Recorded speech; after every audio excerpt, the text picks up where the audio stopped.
നമസ്കാരം. നരേന്ദ്രമോദി ഇതാ സുരേഷ് ഗോപിക്ക് ഗ്രീൻ സിഗ്നൽ നൽകി കഴിഞ്ഞു.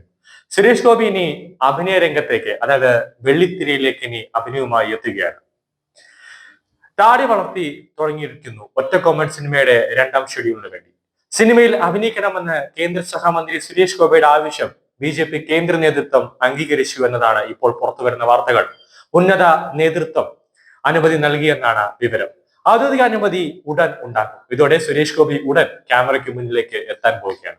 ആദ്യ ഷെഡ്യൂളിൽ 8 ദിവസമാണ് സമയം അനുവദിച്ചിരിക്കുന്നത്. ഇതോടെ സിനിമയിലെ കഥാപാത്രമാകാൻ സുരേഷ് ഗോപി താടി വളർത്തി തുടങ്ങിക്കഴിഞ്ഞു.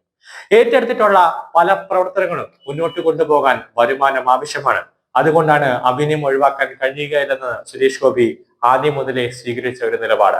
ഇതിനായി അനുമതി തേടിയിട്ട് ബി ഉന്നത നേതൃത്വം ഇതിൽ ഒരു തീരുമാനമെടുത്തിരുന്നില്ല. അഭിനയിക്കാൻ അനുമതി നൽകുമെന്ന് കരുതി ഒറ്റക്കൊമ്മൻ കഥാപാത്രത്തിന് വേണ്ടി അദ്ദേഹം മാസങ്ങളോളം താടി വളർത്തിയിരുന്നു. എന്നാൽ അനുമതി ലഭിക്കാൻ നീണ്ടതോടെ അദ്ദേഹം കഴിഞ്ഞ മാസം താടി ഉപേക്ഷിച്ചു. ഏറ്റവും പുതിയ സിനിമകളുടെ ചിത്രീകരണം തിരുവനന്തപുരത്താണ് നടക്കുന്നത്. ഷൂട്ടിങ്ങിന് ഈ മാസം 29-ന് ആരംഭിച്ചേക്കും. ജനുവരി 5 വരെയാണ് ഇപ്പോൾ അനുമതി ലഭിച്ചിരിക്കുന്നത്.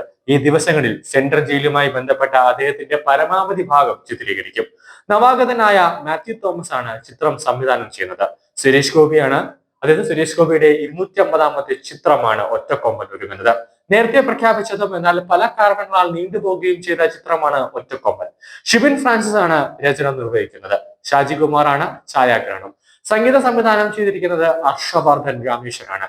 ബിഗ് ബഡ്ജറ്റിൽ ഒരുങ്ങുന്ന ചിത്രം ശ്രീ ഗോകുലം മൂവീസിന്റെ ബാനറിൽ ഗോകുലം ഗോപാലനാണ് നിർമ്മിക്കുന്നത്. 90 ദിവസത്തെ ചിത്രീകരണമാണ് ഒറ്റക്കൊമ്പൻ പ്ലാൻ ചെയ്തിരിക്കുന്നത്.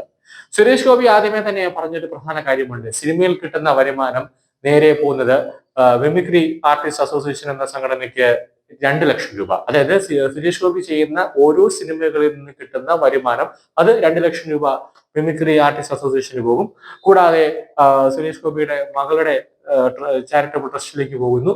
അങ്ങനെ പല പല ആവശ്യ രംഗത്തെ, അതായത് പല പല കാരുണ്യ രീതിയിലേക്ക് സുരേഷ് ഗോപി ഈ പണങ്ങൾ ചെലവഴിക്കുന്നുണ്ട്. അപ്പോൾ തന്നെ അവർക്ക് കൊടുത്ത വാക്കുകൾ എന്തായാലും പാലിക്കേണ്ടതായിട്ടുള്ളത് കൊണ്ട് തന്നെയാണ് സുരേഷ് ഗോപി സിനിമ ചെയ്താലേ പറ്റുള്ളൂ, ഇല്ലെങ്കിൽ കേന്ദ്രമന്ത്രി കസേര ഞാൻ രാജിവെക്കുമെന്ന് ആദ്യം മുതലേ നരേന്ദ്രമോദിയോട് പറഞ്ഞത്. അതുകൊണ്ടാണ് നരേന്ദ്രമോദി തന്നെ ആദ്യം തന്നെ ഇടപെട്ട് സിനിമയിൽ അഭിനയിപ്പിക്കാം എന്ന് പറഞ്ഞതിന് ശേഷമാണ് ഒരു G20 സമ്മിറ്റിനൊക്കെ വേണ്ടി സുരേഷ് ഗോപി ഇറ്റലിയിലേക്ക് വിട്ടത്.